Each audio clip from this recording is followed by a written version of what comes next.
Hey there, day 3, 31 days of essential oils, and I am having fun with this. I'm just randomly picking them, and right now I'm just kind of going with what just pops it onto my mind.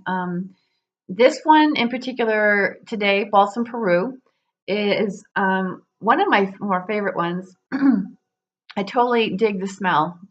I absolutely dig the aroma of this oil.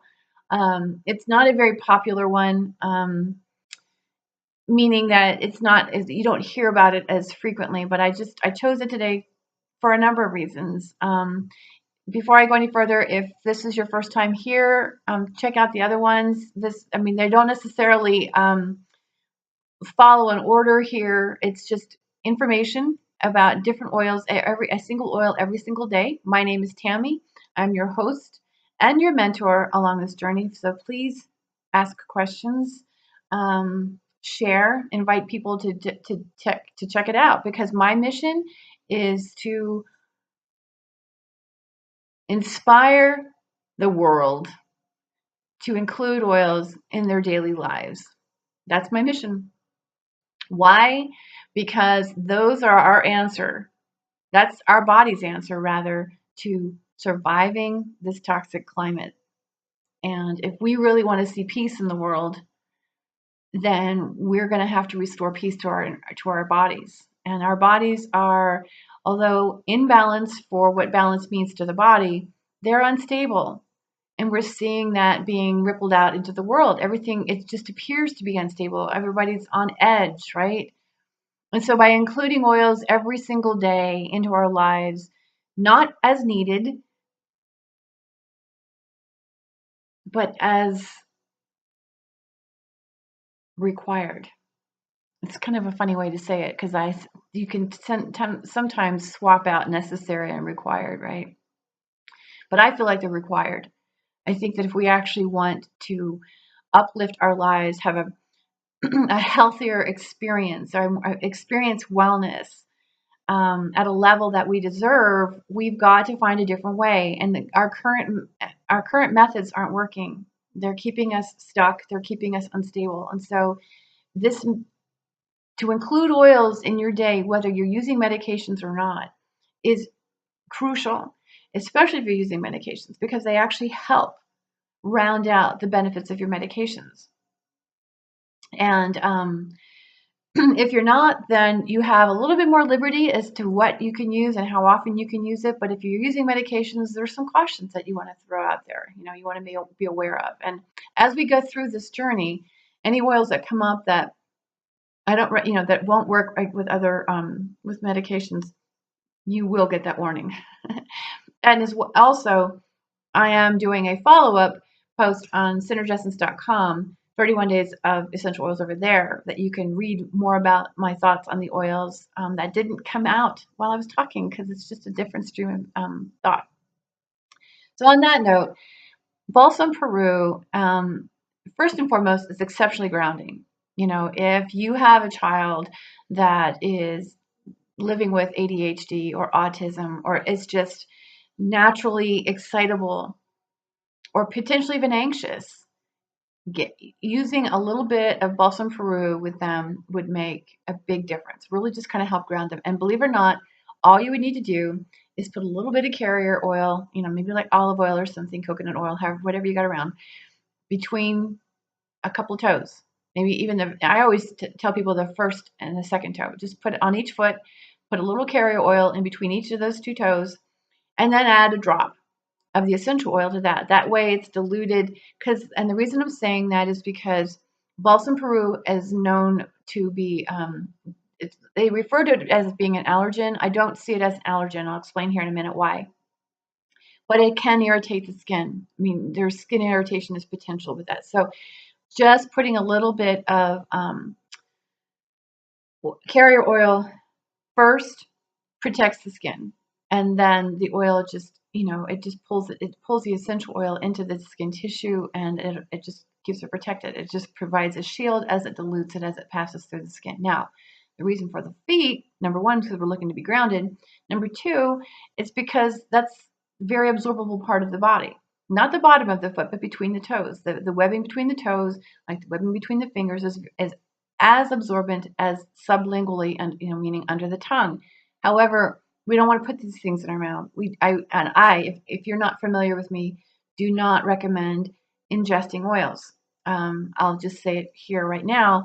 The reason for that is because they are already secondary metabolites, meaning that that's what the plant produced through its own metabolism and catabolism processes. So now we have these essential oils. To take them in and put them into the mouth begins the digestive process. To put them into the stomach, they get further broken down. And what we want to get them absorbed as they are into the bloodstream. So put them where they can be absorbed. If in some cases, I do recommend just taking a bath with it, because at that point it's absorbed rectally. Because there's capillaries right there at the anus, and so it gets absorbed immediately. It's a great way to take it internally. So that's my little spiel, and I'll probably say it again as we go along here. But as Balsam Peru, I'm just making sure that we understand that there's different ways that we can apply this. And again, being grounded is one of them. It's really good for some things like anxiety or highly stressed children, or even for that matter, adults. It has very nice antiseptic qualities to it. You can even take a bath with it if you suffer from UTIs. You could actually use it for that. I personally have used it. I've used it for that, but I've also used it extensively with a lot of skin conditions. It has a property where that actually helps. It supports the elimination of dead skin cells, and so it just eliminates dead cells. It also, like I said, but being an antiseptic, and on the skin, it keeps the skin protected. But I've also, again, sorry, I stumbled over my words there. I don't know what I tripped over in my head. But I've used it extensively for like a lot of skin conditions, like psoriasis, like eczema, dry skin. You can even use it in use it in your hair when you're washing your hair, because it helps to eliminate and prevent dandruff. So it helps eliminate dandruff and helps prevent the buildup of dandruff.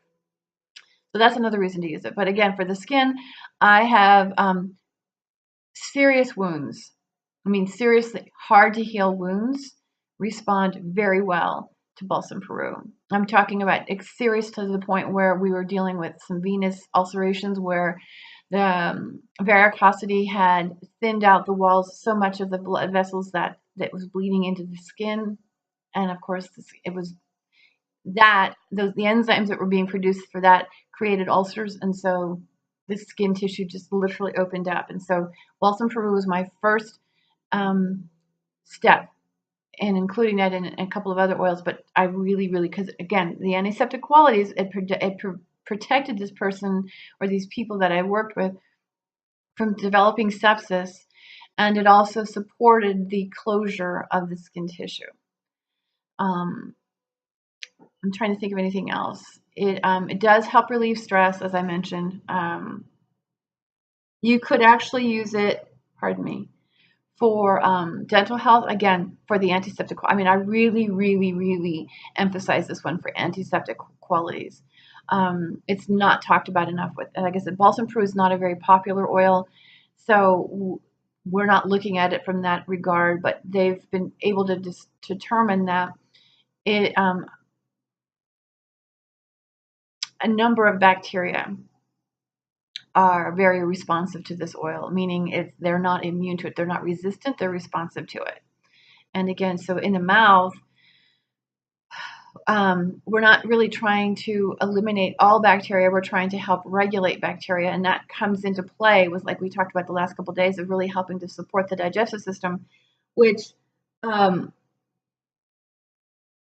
Peru can help do, basically because of its stress reaction. It's stress reduction. And so when you help the digestive system, you're helping to regulate the microflora, which will definitely improve the oral health, the microflora in the mouth as well. But if there is not necessarily cavities, but if you've got perio, and there's difficult bacteria to get rid of. Those are the ones that would be anaerobic, the ones that are deep into the bone tissue. Rinsing, putting your Balsam Peru in some water and swishing with it. Well, it's not going to relieve. It does relieve some pain. It does actually have analgesic qualities, but not to the degree that clove does. But we'll get to clove at another time. But if you're just dealing with some minimal discomfort and you've got some gum disease, swishing with Balsam Peru is not going to do you wrong. It's going to do you good. Okay, so trying to think of anything else. Oh gosh, sorry. I was just um, respiratory issues.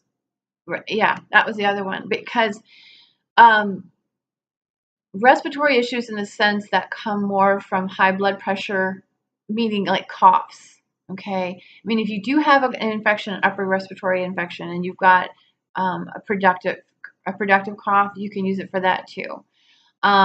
Because it is an expectorant. But I've also used it for people who have a tendency to have high blood pressure.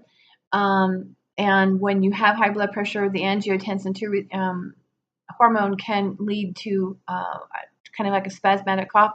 It helps with that. At the same time, like I said, though, if you have a cold or an upper chest, a lot of phlegm, let's just say it that way. If you have a lot of phlegm, it will actually help you to expectorate that phlegm and get that out. But it, at the same time, helps to keep things kind of relaxed in here so that you're not just constantly coughing. So that was the other. I don't even know why I spaced that out. So forgive me on that one. But those are some of the ways that I've used them. And as I mentioned, there is going to be more than likely added to the website because clearly my head is full and it's not all coming out. Anyway, hope you guys are doing well. I appreciate you joining me on this journey. Stay tuned for day 4. Who knows what that's going to be? Talk to you later.